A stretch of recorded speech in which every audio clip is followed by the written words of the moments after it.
I'm 79 years old, and I've been alone for a long time now. Not alone the way people mean when they just want quiet, but the kind of alone that comes from realizing the person who knew you best is no longer there, and it's your own fault. I'm not telling this because I want sympathy. I don't really have much use for that anymore. I'm telling it because there's very little time left, and this truth has been sitting with me every day, getting heavier. My wife and I were married for 41 years. That's longer than some people are alive. And still, it ended because I thought there would always be more time. I wake up early now, not because I have somewhere to be, but because my body does it on its own. The house is quiet in a way it never used to be. Even when she wasn't talking, she filled space just by being there. I make coffee for one. I still reach for 2 cups sometimes without thinking. It's a small thing, but it stops me every time. When you get to this age, time feels different. It doesn't stretch forward anymore. It closes in. I know how this ends for me. We all do, whether we say it out loud or not. That's part of why I'm finally saying this now. When I was younger, I didn't think this way. None of us do. Time felt endless then, like something you could always borrow from tomorrow. I met her when I was 26. She was 24. We worked in the same building, different floors. I noticed her laugh before I noticed her face. We weren't dramatic people. No grand romance, no sweeping gestures. We talked. We listened. We made sense together. When we got married, we didn't talk about love the way people do now. We talked about plans, work, stability, where we'd live. I thought that was maturity. I got a decent job not long after. Nothing impressive, but steady. The kind of job people respect because it sounds responsible. I worked hard. I stayed late.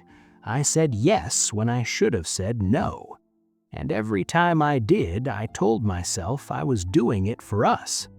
She never stopped me. That's something I think about a lot now. She trusted me to know when enough was enough. At first, our life was full. Dinners at the table, weekends that felt long, conversations that wandered. Then things slowly shifted. I started eating later. She started going to bed earlier. I missed small things, a story about her day, a look on her face that meant something was wrong. Nothing exploded. That's important to understand. There was no big fight, no betrayal, no single moment where I could point and say, that's where it broke. It wore down quietly. I told myself we'd talk about things later, after this project, after this year, after things calmed down. They never really did. She'd say things like, we don't spend much time together anymore. And I'd nod and agree and promise we'd fix it, just not tonight. I remember once she asked if I could come to a dinner with her friends. I told her I couldn't. Work again. She didn't argue. She just said, okay, in a way that sounded final. I didn't hear it then. I hear it now. Years went by like that. We were polite, functional, still married on paper. I told myself that was what long marriages looked like. That passion fades, that companionship is quieter. What I didn't realize was that I wasn't being a companion. I was being absent. I missed anniversaries without meaning to. Not the date, but the feeling of them. I'd bring flowers home sometimes, thinking that made up for it. She always smiled and thanked me. That smile keeps me awake some nights. Our kids grew up. They left. The house got quieter. That should have been our time. The time everyone talks about, when it's just the two of you again. But by then, we didn't know how to reach each other. We sat in the same room, doing different things, the television on, two separate lives sharing a couch. I thought this was normal. I thought it would pass. I thought there would be more time. The turning point didn't come with shouting. It came with exhaustion. She got sick. Nothing dramatic at first, just tired all the time. I still went to work. I still told myself I'd be there more once things settled. One afternoon, she asked me to sit with her. Just sit. I told her I had a call to return. That's the moment I replay the most, because I can see it so clearly now. She nodded. She didn't ask again. The illness got worse. Doctor visits, long waits in sterile rooms. I went, but I wasn't present. I was distracted, still thinking about deadlines. When she finally said she wanted to separate, I was stunned, genuinely stunned. I asked her why. She looked at me like she'd already answered that question 1,000 times. She said, "I've been alone for years." There was no anger in her voice. That was the worst part. We divorced quietly. No lawyers fighting, no shouting matches, just paperwork, boxes. 41 years reduced to logistics. She moved out. The house echoed. I thought I'd feel relief. Some people do.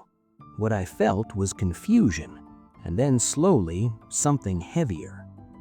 She passed away 3 years later. Cancer. Quick once it started. I sat by her bed near the end, held her hand. She was calm, kinder to me in those moments than I deserved. She told me I hoped I'd be okay. I wanted to tell her everything, all the things I finally understood. But the words came too late, and I didn't want to burden her with my regret while she was dying, so I stayed quiet again. Now she's gone, and silence is all I have. People talk about closure. I don't believe in it. Some things don't close. They just stay open until the end. I can't fix what I did. I can't give her those years back. I can't sit with her the way she asked me to. Time doesn't negotiate. What hurts the most isn't that I worked hard. It's that I thought love could wait. I thought being busy was temporary. I thought presence could be postponed. I was wrong. If you're listening to this and you still have someone, I won't tell you what to do. I don't have that right. I'll just tell you what I wish I had understood. The days feel ordinary while you're living them. That's what makes them dangerous. You don't notice what you're losing until it's already gone. The conversations you delay don't stay where you left them. They disappear. Love doesn't demand attention loudly. It fades quietly when ignored. If this meant something to you, sit with it for a moment. You don't have to act. Just notice. That's all I failed to do. I don't have much time left now. I feel that every morning. I carry her memory with me, and the weight of knowing I understood too late. This is the truth I lived. I hope you never have to tell it yourself.